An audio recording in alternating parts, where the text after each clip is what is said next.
What is going on, everybody? We have the first patch changes for Magic Spellslingers since the game has gone live, and we've got new content plus some balance changes. So super excited, so let's go. What up, what up, what up? Welcome back to my channel. I'm Ruxora, and here we do all things Magic and Magic Spellslingers. We've got the first patch notes here for Magic Spellslingers since the game's release. So there's a whole bunch of new stuff in here, so very, very exciting to go over this. Particularly interested in the balance changes. I know I've had a lot of conversations with some other people who play the game, both between Discord and my Twitch stream. So a lot of interesting and polarizing feelings, let's say, about some of the different planeswalkers and cards in the game at the moment. That being said, it is great to see, first of all, before we even get to any of this, it's great to see already right out of the gate we're getting new content that shows that, you know, the game is actively being worked on. I wasn't sure how quickly and how much cards were going to come into the game. I believe I looked forward in the article or in this list here, and there's about, I think, 41 cards that are coming in this new expansion. And then it's great to see that they are going to do balance changing, so they're going to be nerfing and buffing and changing cards in the upcoming update. So awesome stuff. There will be some maintenance, so the game will be down for a little bit, so I don't think I've been able to play the game too much today. But without further ado, let's get into it. So we've got first of all, new planeswalker right out of the gate. We've got Drizzt here. These are meant to be included because they are kind of doing a kind of theming around Dungeons and Dragons Forgotten Realms, kind of continuing with the kind of Magic trend of kind of melding D&D and Magic, you know, kind of bleeding those lines, which I like. I really liked Adventures of the Forgotten Realms, and I'm sure I'll like this as well. So Drizzt here is a Celestia planeswalker, so green and white. So it's 26 health, and says after you attack with one or more legendary creatures, you summon an attacking I don't know how to pronounce that. Gwenhwyvar. Oh, I'm just gonna say that. After it deals damage or it dies, she retreats to her figurine. Okay, so there's gonna be some figurine on the field. I don't know, maybe some aesthetic thing. And then notably, Champion of the Hall here means your deck can have a total of 6 legendary creatures of any color. So that's really important. And that's really good that both of those abilities kind of work together. And see, Gwenhwyvar here is an 0/2 creature with trample, interesting. And when it attacks, it gets +1/+0 permanently. So I imagine that, like, it's going to be a 1/2 right off the bat. I think the first part here of when you attack, summon it attacking, I assume that this ability will also trigger. I don't think they'll just have you attack with a 0/2 and then have it get blocked, right? That doesn't really make sense. So I assume that, like, it will be a 0/2, it'll get the +1/+0, and then the next time it'll be a 2/2, and then the next time it'll be a 3/2, and sort of keep going. So that's really interesting. First of all, giving an incentive to put a lot of legendary creatures in your deck, and then paying you off with this kind of you know, incremental value is good. It doesn't get too explosive. Again, it's not going to have a huge combo turn like Rawl. It's not really giving you value necessarily, right? It's giving you kind of more pressure. So maybe you kind of play a more mid-range deck that kind of uses the Gwenhwyvar to kind of maybe deal a little bit of damage, and maybe in the end game it just becomes like a 10/2 or something like that, and it just is huge and has trample and becomes an insurmountable force. So I'm interested to see where this goes, and kind of along, we're going to take a look at the signature cards here. So there's 4 because one of them creates the other. We've got Drizzt's Herald here, which is a 2-mana 3/2 with debut and gives a friendly creature legendary, the legendary status. Friendly creature becomes legendary. I don't know what that's. I don't think there's any significance at all being legendary besides just enabling Drizzt. I don't think it like removes the other copy, right? Because technically you can only have one legendary in your deck. I don't think that applies to it, obviously. So yeah, I think it's just you can play a 1-drop and you can play Drizzt's Herald, and you can enable the ability. Yeah, and otherwise 2 mana 3/2 is fine. It's serviceable, right? It's not insane, but mostly we care about that ability. All right, and then we've got to Defend with Twinkle here. Interesting name. It's a spell that gives a friendly creature +0/+2 and ward. Already this card isn't that great. It adds a card to your hand. It adds a strike with Icing Death to your hand, which will be another 2 mana spell that stuns an enemy creature and gives a friendly creature +2/+0. So altogether, paying 4 mana to give something plus, let's say +2/+2 and ward, and then you stun something. It's fine, right? This is like one of the one cards where like I'm not even really sure how this fits into the theme, and I'm not sure that it's going to be run as a 2-of. Like I don't know. Like a lot of the other colors, or the other planeswalkers tend to just run 2 copies of all of their signature cards. I'm not sure that's the case here. I could see a deck that's just like, you know what, I don't want this card. That being said, there could be cases where there's the green card, the green rares or whatever that benefit you for targeting them with spells. Maybe that's something. But yeah, overall I find this card very weak, pretty weak. But maybe I'm not evaluating the card appropriately. Then we got Hero's Call here, which I'm very excited for. It's draft a legendary creature, add it to your hand, reduce its cost by 2. Very strong. Little on the expensive side, but you're paying 3 mana to get a guaranteed impactful card. Most likely, 3 of those legendaries, one of them's got to be at least decent. And then the mana reduction, right, essentially makes this a 1 mana card because you're spending 3 mana, but you're getting back 2 essentially. So if you play this on 3, you get a 5 or a 6 mana card. You can play the card on the next turn. You've essentially got 8 mana worth of 9 mana worth of value for 7 mana. So yeah, very interesting spell here. Notably, all these cards, I guess these cards have to be multicolored because of Drizzt. I'm not thinking about that. Yeah, I guess I didn't really pay attention to what the color, whatever the color identities of the other multicolor cards are. In any case, I think definitely the ability here for Drizzt and Hero's Call and Drizzt's Herald are definitely going to be welcome inclusions into the game. We'll see about this, but I'm definitely intrigued to see how this Planeswalker will perform and fit into the meta. And then here's something really interesting. I'm not sure exactly what this is or how it's going to play out. Again, so far we just have this mini set release. I don't know what a mini set release or a mini set is, but we've got these class cards. That sounds like we can have 1 of 5 to your deck, so you can only have 1. Right? I'm not. You can add 1 of 5. Yeah, you can add 1 of 5. And then it does something where you draw it and it adds the first one to the top 3 cards of your deck. You do something, you get it the second one to the top 3 cards of your deck. You do the third thing and you get the top 3 cards. I have no idea what this means. I don't know if this is one of the 30 cards in your deck, or if this is like an extra thing like a land, or if this is not even a real card. This is like a secondary mechanic for an event of some kind. They're all mythic, so I imagine these are like, yeah, probably going to be kind of like the lands where you just need to craft 1 or whatever. Notably, these also have color identities. So I guess for the kind of multicolored planeswalkers, maybe they would benefit from this. I don't know how this interacts with like Nissa, which can run multicolored cards. So I don't know. And also, again, we don't really have anything of what these particular classes do.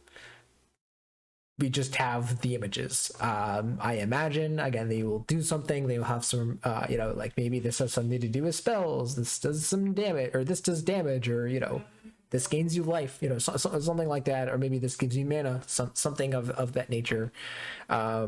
that's what I imagine these cards doing. How well they perform, and how relevant they are, I have no idea. I'm gonna kind of leave that as it is. We've got some ladder resets coming. So I think they have said that their plan was to just bring everyone down one league, so Mythic to Diamond, Diamond to Plat, and so forth, and all that. And you just can't go below Bronze. Obviously, they're not going to make you go all the way down to I forget if it was unrated or whatever it was. Says Play League is unaffected. All of these things. All right, whatever. Right, and then I think they said that they meant to do it by 1, but they have accidentally done it by 3, and they have said that they're going to keep this. I'm fine with this. I mean, again, I'm gonna, I don't put a huge importance on my rank in any particular game. I'm currently trying to reach Mythic. I'm in Diamond, trying, very, very close, at like the 1900 mark. But again, like whether I hit Mythic or not doesn't really matter to me personally. You're trying to hit Mythic, and you are upset about how long it's going to take you to grind up again. I certainly feel for you, but the grand scheme of things, this shouldn't really have too much of an impact on the game. It should kind of, just like in the beginning, everyone goes back to a lower level and everyone kind of grinds up again. Really shouldn't have too much of an impact. Yeah. So anyways, that's that. Here's where we talk about 41 new D&D icons cards available in packs. There will be an event, just like before, where you can earn a new mythic card. Generally speaking, these cards, the last one was pretty bad, and this one I think is the same, right? It says starting turn 6, you have a random chance to add a random legendary creature to your hand instead of drawing a card. If so, this turn's mana gem is empty. So you don't lose the mana gem, you just don't gain that mana. So you have, I guess, this might seem better than Refreshment Stand, I guess, especially with Drizzt. Maybe Drizzt really wants this. I have no idea. This card is actually fairly hard to evaluate. I don't exactly understand how the last portion works. Again, if you have 5 mana and then it triggers and you would have 6 mana, you would still have 5 mana again, and then the next turn you have 6 mana. Yeah, so maybe if it doesn't trigger, so maybe that makes sense. Like you kind of are spending 1 mana when this triggers to use it. So that kind of makes sense. If that's the case, this is probably pretty good. I guess I don't know what the chance is. Typically, the chance is something like 30%. That's what I've seen is like the average. Don't quote me on that. But if that's the case, yeah, this will probably be pretty good, and Drizzt will probably want this. Cool. So I'll probably have to grind the event to earn that. I wonder if this is craftable otherwise. I would hope so. I would hope they don't lock it behind an event. I don't imagine they would. Let's see. Vayne is classing up some kind of deck showcase. This might just be the kind of panel on the right, whatever, that has new deck lists. Marketplace will offer D&D icon cards. Now this is kind of interesting where I'm not sure if they're going to stop offering the older cards in the shop and it'll just be the newer cards.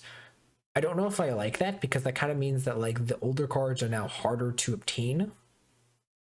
But maybe it's not that big of a deal. I don't know how much. For me in the beginning of the game, it was really important to like look at the shop and buy whatever, cheap cards or whatever that were relevant there. I got some rares at some point, for a pretty cheap cost there.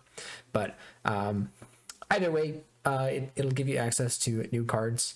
I like this challenge being added to play legendary cards.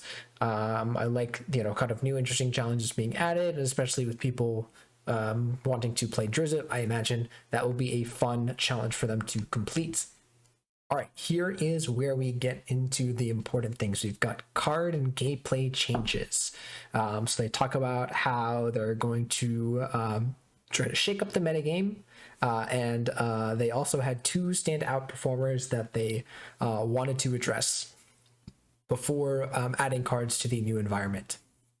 So before we do anything, we have to read what they've said about these 2 stand-up performers, because it's important to recognize when they're making changes, what is their goal, what is their intent. And so it's always important to understand that and be able to recognize, okay, did they actually achieve that goal, or are we're gonna need more bans upcoming? You know, you want the bans to do something, and you want them to be meaningful and relevant. So first of all, it says Liliana shared the metagame among some of the lower leagues, which much higher than we were comfortable with. First of all, absolutely 100% agree with that. For me, one of the biggest blockers for my initial climb was playing against Liliana, particularly playing as Chandra, or some of the other more low to the ground decks. Just got completely invalidated by Liliana, as by the life gain, as well as Liliana's Reaver. Initially I was like, oh, that card's gotta get nerfed. Now I'm actually more okay with it. But I do still think that I completely agree with this notion that Liliana was particularly potent in the lower ranks. And it's really good that they have the data to see that, wherever they're getting that from, or however they're realizing that. It's good that they're able to, right, to be able to distinctify between what's going on in the higher ranks and what's going on in the lower ranks, and what do we need to do to kind of balance those things out, or to make things better. So I absolutely love that that's goal. I'm very interested to see kind of what they do about that. And then they said Raw's win rate and metagame share in the higher leagues were both noticeably ahead of his competition. 100%. I know a lot of people have been complaining to me again on Twitch and in all the discords and everything about Raw's power level is really, really strong. I'm surprised there's nothing about Ashiok. My personal perception is that Ashiok is also really strong. Again, I played Ashiok and I was really surprised that Ashiok was not being banned or being nerfed in any kind of way. So but definitely Raw, again, the kind of visceral reaction to Raw's power level is definitely noticed, and it's good that they're noticing that and doing things about it. So let's go over the actual changes here. So these are Planeswalker specific changes. So first of all, the health of Liliana is going down by 1 to 23. That might not seem like a lot, but let's see. Liliana's help plays up the potential vulnerability of keeping the battlefield of creatures that can't block. Okay, so interesting. So because relentless creatures, the other side of relentless creatures can't block, they think that lowering the health total of Liliana just by 1 will kind of make the kind of creature matchups or the more aggressive matchups more easier. Again, that was my perception as well. That's how I kind of realized how to beat Liliana, was just to kill them as soon as possible, kill their things that can't block, and then attack past them. So yeah, lowering Liliana's health total is definitely one way to go about it. I'm not sure I don't know if 1 is enough. It's very hard for me to evaluate. Again, I'm not I'm not an expert in Magic Spellslingers design. But it is good that they are recognizing that that's how to do it. Now it looks like we also have Liliana's Goliath, not Liliana's Reaver. This is the card that I was like, this card is originally was like, this card is a problem, and I actually thought it was fine once I kind of started playing more powerful cards. But here they've decided to nerf it. So let's see. They've lowered its toughness to 2. So it says lowering the health of Liliana's Goliath makes it easier to trade with both halves of the creature. Previously, it was not likely to be traded down on both cards and mana when dealing with Goliath the hard way. So note how they talk about how not only you're trading multiple cards for it, but also the amount of mana that you spend to deal with it. Whether it's you're trading a 3 or a 4 drop for it. Sometimes you're even trading like a 6 drop for it. If you had Colossal Dreadmaw, it trades with Goliath. So like that's not great. That is a 4 mana card is trading for both, let's say a shock and a Colossal Dreadmaw. That's so much mana and cards for just a 4 mana class card that doesn't really do much. And if you don't, by the way, again, you're taking 10 damage. Sometimes more, right? So definitely can get pretty crazy. say the reduced health pool means that traditional methods of removing the Goliath will often still take a couple cards, but you'll be able to use less mana cost cards to trade both times now. So not really trying to, like, they're not doing anything about the relentless aspect. Again, it's still 2 cards, right? You kill it once, you have to kill it again. But that should make it so that you don't have to spend as much mana, right? You have a shock plus, any three power creatures typically, and we'll imagine that's a 3-drop. Now, if you're trading a shock plus a 3-drop to kill the Goliath, that's 4 mana, and that's much more of an appropriate cost, even if you're still using 2 cards. I agree with this 100%, even though, again, my perception of the card was that it was fine. Again, trying to make it more, interesting for newer players might be, or more interesting or more balanced, I should say, for newer players might make sense. Okay, here's an important one. Chaos Lightning. This was the card that I was like, yeah, this card shouldn't be 3 mana. It should be more mana. I said 4. They're saying 5, which really goes to show like how like high Raw's win rate was. Again, we don't know the exact number, but you have to imagine it was high. So yeah, going to 5 mana here, increasing the cost of Chaos Lightning is aiming at reducing how effective Raw can execute their game plan. This should create more situations where Raw has to decide between progressing the plan and disrupting the opponent rather than both simultaneously. So yeah, so like making it so that you are making this card more expensive, and when you have Raw's ability stacked up, it costs 3 mana instead of 1, means that you can't just flurry off a couple of spells, draw divination, draw 2 cards, or cast cast your Gitu Ember Mage, right? You kind of have to choose, okay, am I going to like play more stuff out, or am I going to cast this Chaos Lightning and try and kill some stuff? Because being able to do both, kind of cast a bunch of their spells and then kill the board, just made it way too backbreaking, really. Like, it was like, oh, I just took 10 damage and my board's gone now. Great. Right. So if you limit the amount of game actions that they can take, right, it means that maybe they decide between, okay, do I play this Ember Mage and cast some spells, or do I cast this Chaos Lightning? And if it's just one or the other, right, that's a lot more lot more of an okay play pattern. So I think this will be really good. Is Raw still really good? Probably. But I also want to take a look at the other cards here, because I've heard that there are some other things. Okay, so we've got Breaching Serpent here, which used to be 11 mana for a 7/7 with Sneak. It costs 1 less for each spell and trap you've played this game.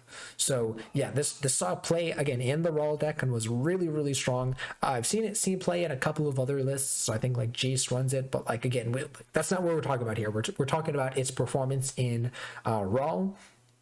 And so they're bringing it down to a 6/6 and increasing the mana by 2 to 13. So pretty significant nerf. It doesn't change the core functionality of the card, which I like. Again, like that's really good. It's still going to be this card that you could play for cheap and smack your opponent in the face, right? But yeah. They said, the increased cost on Breaching Silver is along the same lines as Chaos Lightning. So again, here they say, quite literally that, this was seen play in Raw, and in combination with Chaos Lightning was way too powerful.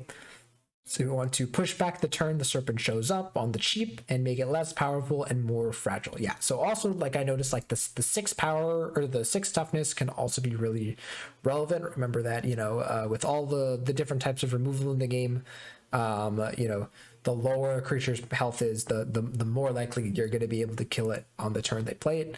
So that's pretty important. Yeah, and I definitely like this ban. I've having played against this card with Chaos Lightning, just felt insane. Yeah, playing this for as cheap as like 0. Like again, like if they're casting Chaos Lightning, the card was 1 mana. They cast 1 more spell, it costs nothing. So yeah, really, really powerful. All right, we've got Aether Forgiven here. So this is actually a ban that affects me, or affects my Ashiok deck. So this was the 3 mana 3/3 that costs 0 if you drafted this turn. So it's going down just to a 3/2. So again, not changing anything else about the card, just reducing its power level. So guys, once again, this is targeting the cards overall, and to keep place on the board, building up the hands. So they play this early using Isochron Scepter or their draft spell, and then they just use this to stall the board. They can even get in for some damage if they want, but again, like just a 3/3 on turns 1 or 2 is really, really strong, especially for 0 mana, right? And so yeah, they're saying that the loss of health will make it easier to attack into and trade with. So again, not changing anything. I don't even think they have changed anything. Yeah, they don't change anything about Isochron Scepter, which a lot of people are calling one of the strongest cards in the game. Maybe it's only strong because of Aether Figment, but making it so that this card will die to a lot of the other cards. Dies to Shock, will die to Drain Blood. There are a bunch of these other effects. Just any 2-power attacker, like the Haste Goblin from Chandra, or from the aggressive decks, right? So yeah, that right there should do a lot in making this card not less played. I think it will still be played, but it will be less effective at achieving this kind of stall, right? And more often, you're just kind of going to trade for one creature or one card with this instead of blocking a two attack creature and then trading it off again. All right, so last one I believe we got here is Dark Gladiator, which used to be the 5-mana 5/5 zombie soldier with debut give an enemy creature -2/-2. This is now being buffed to being a 6/5, but its debut ability is being nerfed to only give a creature -1/-1. So let's see. So it says this change to Dark Gladiator is looking to create more weak spots in Liliana's defense. So I guess this is more of a nerf. I'm just kind of surprised that they buffed the power there. I guess they want to keep it as they didn't want to completely ruin the card. I guess, I don't know. It says a -2/-2 debuff is much more likely to completely remove or neutralize an enemy creature. It did a bit too much to help Liliana stabilize against aggressive decks and evasive threats. So this is actually a Liliana nerf, which is really unfortunate that Liliana is so powerful that it kind of calls this card that like it otherwise would be a fairly decent card, right? But I think now it's just kind of bad. I think this is just unplayable now. It's just so bad, right? Like the -1/-1, like what does that even do? Kills a 1-power creature. Yeah, I don't see this seeing play after this, which is unfortunate. But again, it's at least good that they also recognize, the nerfing the kind of stabilizing capabilities of black. This plus Drain Blood might be a little bit too much. Yeah, maybe both of those effects are a bit too much. All right. And then there's some bug fixes here. I'm not really going to go over them. There was this bug with Ashiok, which I never even really noticed. But maybe that was happening and I just wasn't seeing. But anyways, let's kind of just talk overview. So again, the Liliana deck, or the Liliana Planeswalker and cards are pretty, I don't want to say substantially nerfed, but noticeably nerfed. Still probably will see play at the lower level. Again, I hadn't really seen too much of it at, in Diamond. But that probably will make it much more obtain, or surpassable, right? For someone who's new, maybe not playing Liliana, maybe playing Chandra or some other deck like that, to be able to combat against Liliana with these new nerfs. And then at the top level, Brawl will be heavily nerfed, hopefully, and we'll have a little bit more of like a rock paper scissors type deal. You'll have Ashiok playing mid range. You'll have Cura being this late game powerhouse.